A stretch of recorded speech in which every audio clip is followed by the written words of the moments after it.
So I have done a little bit more work on the block. You can see that I've completed that region up there. I've done a little bit of stippling down at the bottom there. I'm going to talk a little bit about the different textures that you can produce with different tools and how to stipple. I'm going to start off by actually showing you someone else working, David Robertson, and this is from his multiple of one Instagram page. So he's working on this block here, and this is another little landscape, and he's going to work through a little bit of stippling in here. So he's trying to make a natural tonal work for rocks, a little bit like this thing up here. Okay, so he's starting off first of all putting in a careful line. So that's his outline. He doesn't want to go beyond that. So the black region he wants to keep black. So when he's making this outline, you can see his thumb is sitting on the block. So the position of the tool is controlled by the position of where his thumb is. Okay. Once he's put the outline in, so there you can see his thumb sitting on the block. Once he's put the outline in, he lifts his thumb up and very quickly goes up and down, stabs into the block. It's the stabbing and lifting the tool out of the block that produces the marks. And the thing about doing it very fast and lifting your thumb up like that is that you can't really control where it's going. It fills the space quickly, and there are advantages with not being able to control where it's going because it makes it more random, so it ends up making it look more natural. But of course you don't want to do that somewhere where if you go into the wrong place it's a disaster. So that's why you put in this outline to begin with. You put in the outline, you know that you're not going to go beyond the outline, and then you do your faster, more random stippling in that region. Okay, and that's a good way to relatively quickly fill a space with stipples. Okay, so what do stipple shapes look like? So these are different shapes stippled, produced from different shapes of tools. Okay, so on the left, this is really the shallowest that you can go, a tiny, tiny stab, and then I'm stabbing in deeper and deeper as I go to the right. So this is a tool which has this kind of curved edge but coming down to a point. That's a spit sticker. And I showed you that for making those curved lines where I was outlining the black lines at the top of that arcal image. And you can see that it produces things which are slightly almost diamond shaped, kind of long thin diamonds.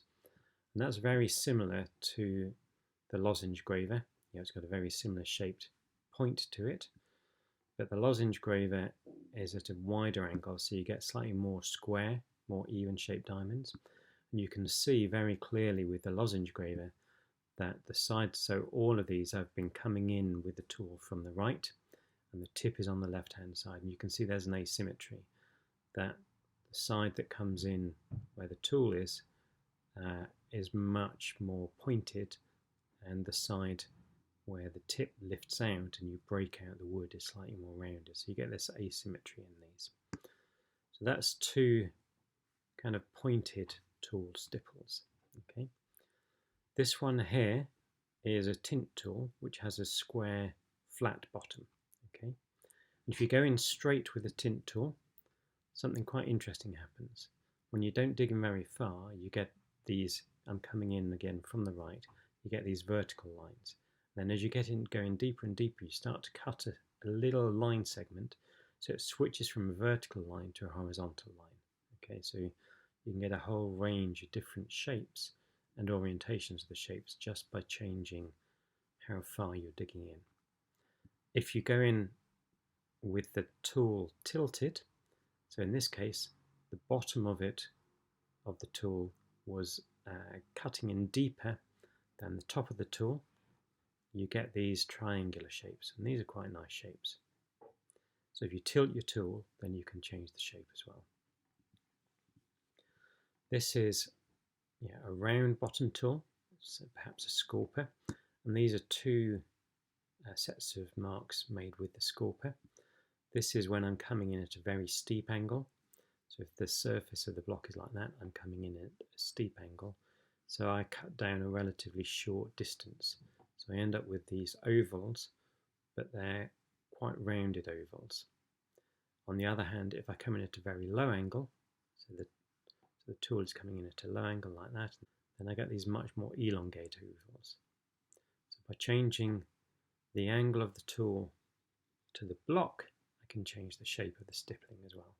Okay, so by changing the way that I tilt the tool, I can change the shape of the stippling, and by changing the angle of the tool to the block, I can change the stippling as well. And this is really slow. These are actually really nice circular marks. There's a bit of shade in the photograph, which is why they look slightly strange, but they're perfect circular holes, and those are effectively drilled out with a little tool that's a little bit like a dry point where I basically stabs vertically into it and give it a quick twist to make sure that it's round. So you can get a wide range of stipple textures using different tools, and basically you need to play around and experiment to see what works and what doesn't work for you and what makes the textures that you want. And one of the things that you see with all of these is that they all have a very similar, they all have an asymmetry to them, okay? Because the tool is coming in from one side and picking out at the other side, they have an asymmetry to them. So if you just do things from one direction, then you end up producing a sense of asymmetry in the stipple that you produce, which you may want. This can be very effective. The one down here with the lozenge graver, very effective for producing reflections on water, for instance. But if you want something that looks more random, you're going to have to go into this in different directions. So if I go to the stippling that I was doing down here, where I wanted it to look random, this was all done with this tool here, with the spit sticker. But to make sure that it didn't end up with that strong asymmetry, is I wanted it to have some feeling of the marks following the strata of the rock, the beds of the rock. But I came in from both directions. I came in from the right, I turned the block around, and I came in from the other direction as well to remove that sense of asymmetry, to give it a much more even feeling. Okay. That's maybe enough for now.